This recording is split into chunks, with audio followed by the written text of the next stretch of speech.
지난 시간 요한일서 1장을 마무리하면서 빛의 자녀로 살아가는 것이 무엇인지에 대한 말씀을 나누었습니다. 하나님과 교제하는 자는 어둠 가운데 행하지 않으며 다른 지체들과 진실한 사귐을 이어가는 자입니다. 이러한 사귐은 예수 그리스도의 보혈이 우리의 죄를 구원해 주시며 우리는 그 은혜를 누리게 됩니다.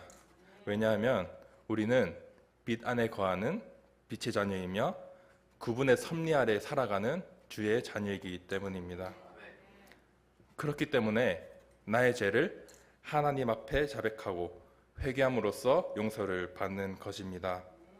만약 누군가가 자신이 아무 죄가 없다고 한다면 그것은 자신을 속이는 것뿐만 아니라 하나님까지도 거짓말쟁이로 만드는 것입니다. 하나님과의 참된 교제는 빛 가운데 거하고 자기신의 삶에 자만하지 않고 나의 죄를 고백하는 겸손한 태도에서부터 나오는 것입니다.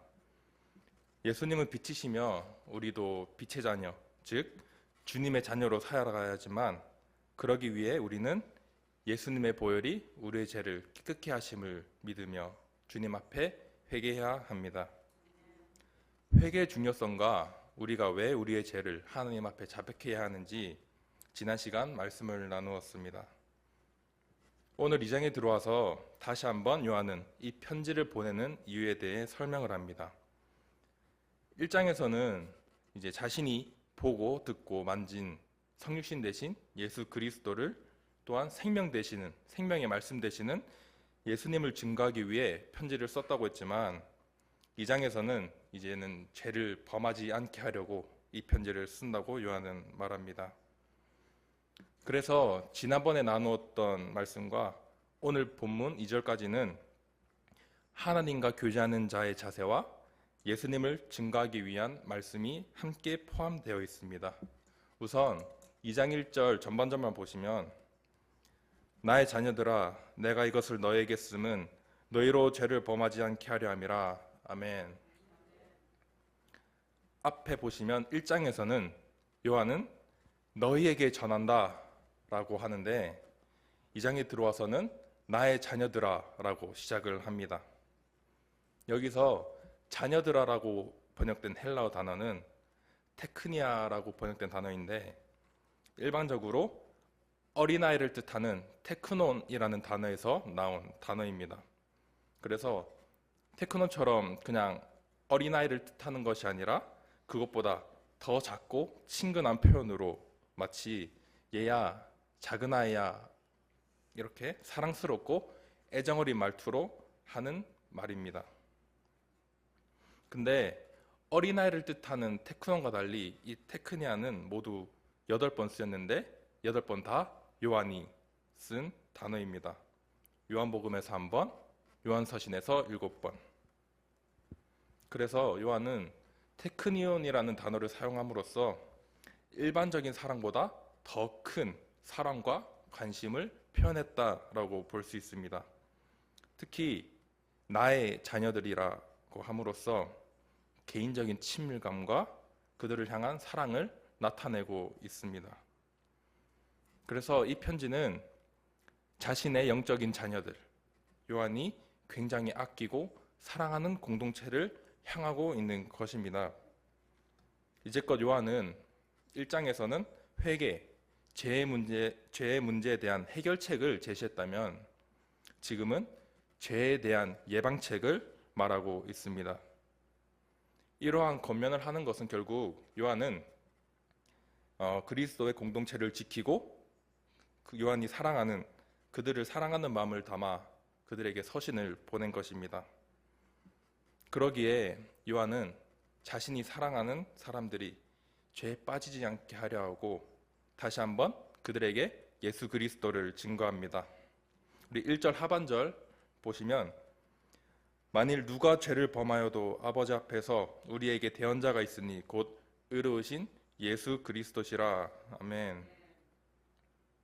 여기서 말하는 것은 우리가 죄를 범해도 하나님 앞에 설 수 있는 것은 예수님이 계시기 때문이다. 그분이 우리의 대언자가 되어주시기 때문이다 라고 말을 하고 있습니다. 여기서 대언자라고 번역된 헬라어 단어를 보니까 파라클레토스라고 하는 단어인데, 이 단어는 파라와 클레오라는 단어를 합쳐서 만든 단어입니다. 그래서 뜻을 보니까 곁으로 부름받은 자라는 뜻을 가지고 있는데, 또 여기서 파생된 단어를 더 살펴보니 변호자, 중보자, 위로자, 조력자 등이 있는데, 여기서는 법적 용어 변호자로 쓰여집니다. 그래서 세 번역으로 보시면 아버지 앞에서 변호해 주시는 분이 우리에게 계시는데, 그분이 예수 그리스도라고 합니다. 우리가 하나님 앞에 섰을 때 심판의 자리에서 예수님께서 우리의 변호자가 되신다는 말입니다. 그래서 우리에게는 이미 완벽한 변호사가 선임되었습니다. 예수님께서는 완벽하고 참된 중보자로서 우리의 죄를 대속하셨습니다. 이것이 2000년 전 사건이라고 해도 지금까지도 다시 오실 그날까지도 예수님의 중보 사역은 계속될 것입니다. 디모데전서 2장 5절입니다. 함께 읽겠습니다. 시작. 하나님은 한 분이시요 또 하나님과 사람 사이의 중보자도 한 분이시니 곧 사람이신 그리스도 예수라. 아멘. 여기서 중보자도 한 분, 예수 그리스도라고 합니다. 이것이 우리에게 어떤 의미입니까? 여러분 개개인들에게 어떠한 의미입니까? 심판대에 서서 너는 죄인이야 땅땅땅 하는 그 자리에서 예수님께서 마지막 변론으로 내가 이 자를 위해 대신 십자가에서 죽었으니 이 자는 무죄입니다 라고 변호해 주시는 것입니다. 그것도 아무 대가 없이. 저는 변호사 선임을 안 해봤지만 굉장히 비싼 걸로 저희는 다 알고 있잖아요. 그래서 법정에 변호사와 함께 서는 일은 넓길 바랍니다. 아무리 예수님께서는 완벽하신 변호자로서 우리를 변호해 주신다고 하지만, 그렇다고 해서 결코 우리는 절대로 죄를 막 지어서는 안 된다는 사실입니다. 요한은 이미 우리가 죄인이고 그래서 더 이상 죄를 짓지 말라고 하는 사실을 이미 1장을 통해 저에게 말을 했습니다. 우리가 그분에게 얼마나 큰 은혜를 입었는데 그분을 기쁘게 하지는 못할지언정 오히려 실망만 시키고 계시지 않습니까? 우리가 정말 예수님께서 우리의 대언자가 되심을 믿으면 우리는 그분의 죽음을 헛되이 해서는 안 되는 사실입니다. 죄는 나와 하나님 관계를 끊습니다. 그런데 완벽하신 예수님께서 우리의 대언자가 되시는 이유는 이미 끊어진 나와 하나님 관계를 회복시키기 위해 화목제물이 되셨습니다. 이 본문 2절 함께 읽겠습니다. 시작. 그는 우리 죄를 위한 화목제물이니 우리만 위할 뿐 아니요 온 세상의 죄를 위하시니라. 아멘. 우리가 흔히 성경에서 볼 수 있는, 특히 구약에서 볼 수 있는 화목제물은 하나님과 인간 사이에 단절된 관계를 회복시키기 위한 희생을 의미합니다. 구약 시대에는 이제 흠없는 동물을 이용해 제사를 드렸지만 신약에 와서는 흠없는 예수님께서 그 역할을 자신에서 대신 하셨습니다. 기독교에서는 죄에 대한 개념은 우리가 중요하게 생각하는 것 중 하나죠. 그래서 로마서 6장에 나온 것처럼 인간의 죄로 하나님과의 관계를 무너뜨리고 나를 영적으로 죽은 상태로 만듭니다. 그래서 구약 시대 때부터 내려온 화목제물이 이제 신약으로 넘어와서는 예수님의 십자가의 희생을 통해 우리가 더 쉽게 대제사장을 거치지 않고 우리가 직접적으로 하나님을 만나 뵙고 그분 앞에 나아갈 수 있게 된 것입니다. 근데 우리가 이제 죄라고 딱 생각을 했을 때 속죄제도 생각이 날 수 있지만 속죄제와 이제 화목제는 각 역할이 조금씩 다릅니다. 속죄제는 말 그대로 용서와 정결의 의미로 이제 죄를 씻기는 그런 것을 의미하고, 화목제는 하나님과 사람의 관계, 교제에 더 중점을 두고 있습니다. 출애굽한 이스라엘 백성들이 하나님을 만나고 교제할 수 있었던 곳은 구름 기둥과 불 기둥이 있었던 지성소였습니다. 이 기둥들이 무엇을 의미하냐 보니까 이제 하나님께서 이제 비주얼적으로 보여주신 이 능력 중 하나인데, 하나님께서 구름 기둥과 불 기둥을 주시면서 너네는 이것만 보고 따라와, 내가 인도해 줄게, 그리고 지켜줄게 라고 하는 뜻으로 우리가 볼 수 있는데, 그 기둥들이 머물렀던 지성소 안에 뭐가 있었는지 보니까 속죄소와 증거궤가 있습니다. 출애굽기 25장 22절입니다. 제가 읽어드리겠습니다. 거기서 내가 너와 만나고 속죄소 위에 곧 증거궤 위에 있는 두 그룹 사이에서 내가 이스라엘 자손을 위하여 내게 명령할 모든 일을 내게 이르리라. 아멘. 그리고 그 전절인 21절에 보시면 속죄소를 궤 위에 얹고 증거판을 궤 속에 넣으라고 합니다. 그래서 이것을 보니 속죄소의 뜻은 죄를 덮는 곳을 의미합니다. 그리고 증거궤 안에 이스라엘 백성이 범죄한 그들의 죄가 그대로 드러났기 때문에 하나님의 심판을 받았어야 됐습니다. 그래서 증거궤를 덮어놓은 이유는 하나님이 이스라엘 백성들을 심판하는 것에 중점을 두지 않고 오히려 사랑으로 덮어주시고자 하시는 하나님의 마음을 우리가 엿볼 수 있습니다. 하나님께서는 그동안 여러한 방법으로 그분의 사랑을 우리에게, 또한 이스라엘 백성들에게 나타내 주셨습니다. 심지어 침묵의 400년 동안도 구속사의 흐름은 계속되었습니다. 지금도 하나님께서는 저와 여러분을,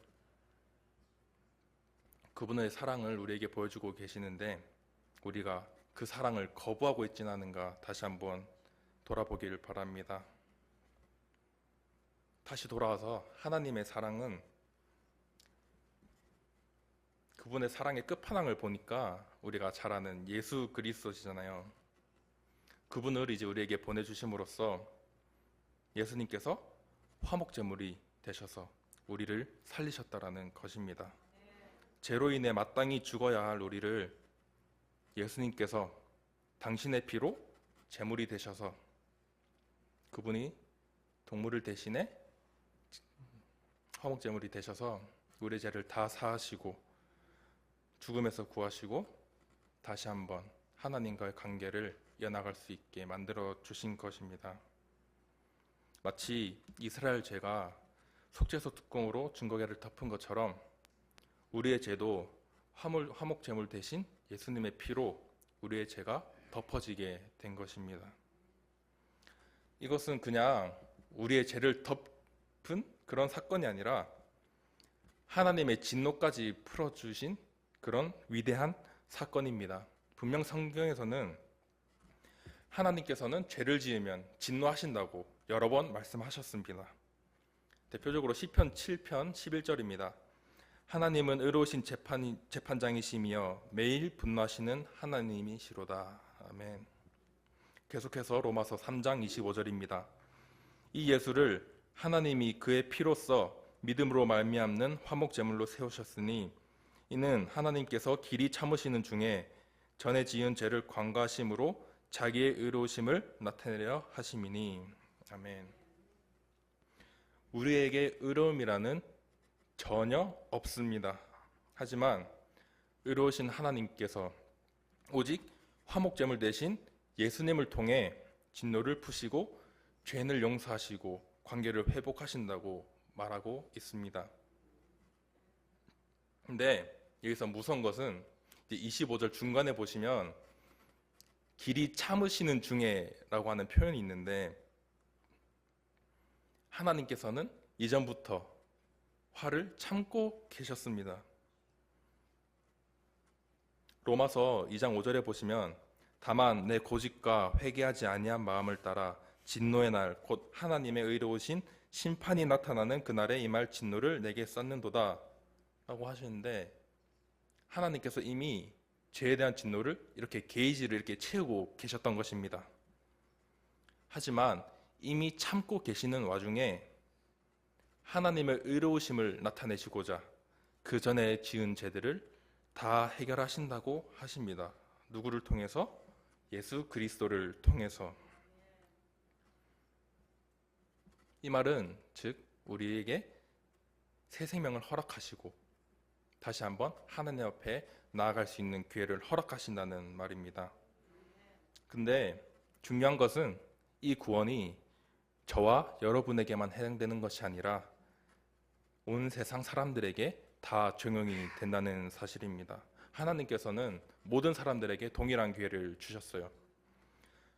본문 2절에 보시면 우리만 위할 뿐 아니요, 즉 성도만 위할 뿐 아니요, 온 세상의 죄를 위하심이라고 합니다.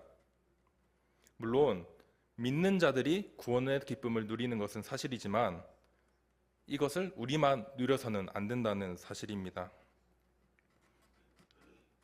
여러분들이 일하고 공부하고 이제 교회에서 훈련받고 하는 것들의 이유가 무엇이라고 생각하십니까? 저는 영혼 구원이라고 생각을 합니다.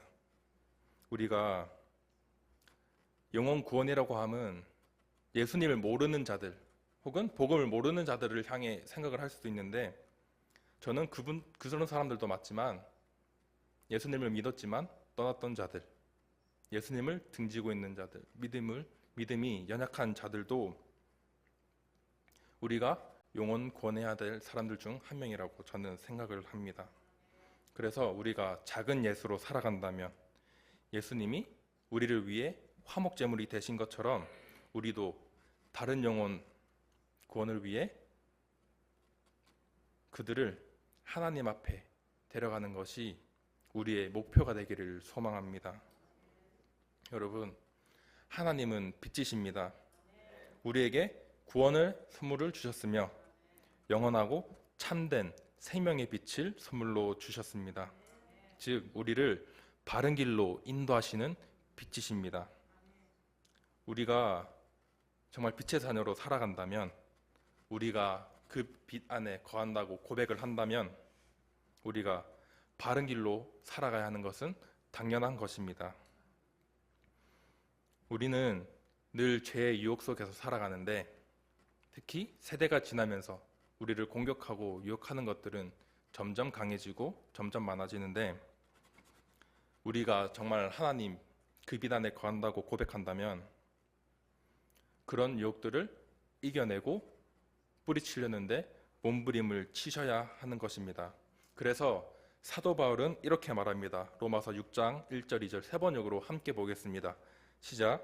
그러면 우리가 무엇이라고 말을 해야 하겠습니까? 은혜를 더하게 하려고 여전히 죄 가운데 머물러 있어야 하겠습니까? 그럴 수 없습니다. 우리는 죄에는 죽은 사람인데 어떻게 죄의 주 가운데서 그대로 살 수 있겠습니까? 아멘. 우리를 향한 하나님의 뜻은 죄를 범하지 말고 빛 가운데 살아가라 라고 하신 것입니다. 우리는 이미 죄에 죽었는데 어떻게 죄 가운데 그대로 살아갈 수 있습니까? 죽은 것은 그냥 죽은 거예요. 더 이상 소망이 없는 것입니다. 그래서 아까 말했듯이 하나님은 의로우신 분이고 심판의 날에 하나님의 의로우심으로 우리를 심판하게 될 것입니다. 하나님은 한번 뱉으신 말은 무조건 지키시는 분이라 우리가 하기 싫다고 거절할 수 있는 것도 아니고 우리가 받아들여야 하는 것입니다. 그런데 그런 와중에 예수님께서 최고의 변호사로서 우리를 대언자로서 나서주신다고 하시니까 우리가 그만큼 든든한 것도 없지만 우리가 최소한의 양심이라도 있으면 예수님이 우리를 변호해 주실 때 그나마 떳떳하려면 우리는 죄를 범하지 않도록 우리 자신 스스로 돌아봐야 한다는 것입니다. 우리가 이 말씀을 나누면서 화목제물 대신 예수님의 사랑을 나누었을 때 여러분 마음속에 이러한 도전이 있기를 바랍니다. 예수님이 나를 사랑하셔서 죽음의 구렁텅이에서 나를 건져주셨는데 나는 그 사랑을 그 큰 은혜를 받고만 있지 않은가. 이제는 내가 예수님이 나를 위해 희생하신 것처럼 나도 다른 영혼 구원을 위해 나 자신을 희생하겠다 라는 도전이 여러분 마음 가운데 있기를 소망합니다. 이제는 우리가 예수님을 전해야 할 차례입니다. 2000년 전에 예수님께서 우리를 위해 죽으셨음을 믿으시면 우리가 이제 그분의 담례를 할 차례입니다. 예수님이 죽으시면서까지 오른편 강도에게 복음을 전하신 것처럼 많은 사람들이 이제 구차한 구원이다, 비참한 구원이다 라고 말은 하지만 예수님께서는 예수님이 죽어가시는 와중에도 그 강도에게 복음을 선포하셨습니다. 그렇게 죽음까지 하시면서 선포한 그 구원이 이제는 우리가 예수님을 위해 희생할 차례입니다. 그래서 지난 시간 하나님과의 관계를 회복하기 위한 방법, 회개와 그리고 방법과 회개, 그리고 오늘 본문 말씀에 예수님께서 나를 위해 대언자로 오셔서 화목제물이 되어서 나와 하나님과의 관계를 회복시켜 준다는 말씀을 나누었습니다. 전에는 예수님께서 나를 위해 죽으신 은혜를 받았다면 이제는 우리가 그 받은 은혜를 가지고 작은 예수로 살아가야 하는 것입니다. 구원받은 하나님의 자녀로서 온 세상을 위해 죽으신 예수 그리스도의 십자가의 은혜, 십자가의 사랑을 선포하며 그 구원의 기쁨을 나누는 사명을 우리는 감당해야 하는 것입니다. 우리가 살아가면서 이제 많은 어려움도 겪고 나 자신도 흔들릴 때가 분명히 많습니다. 그러나 그럴 때일수록 우리는 더욱더 하나님의 말씀을 구하며 하나님의 뜻을 구하며 우리가 바라봐야 할 것은 우리의 세상의 목표가 아닌 바로 하나님께서 주시는 하나님의 비전입니다.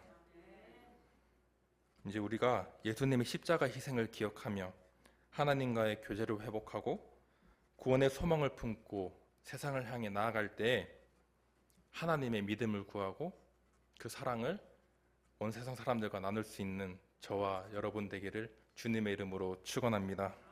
기도하겠습니다.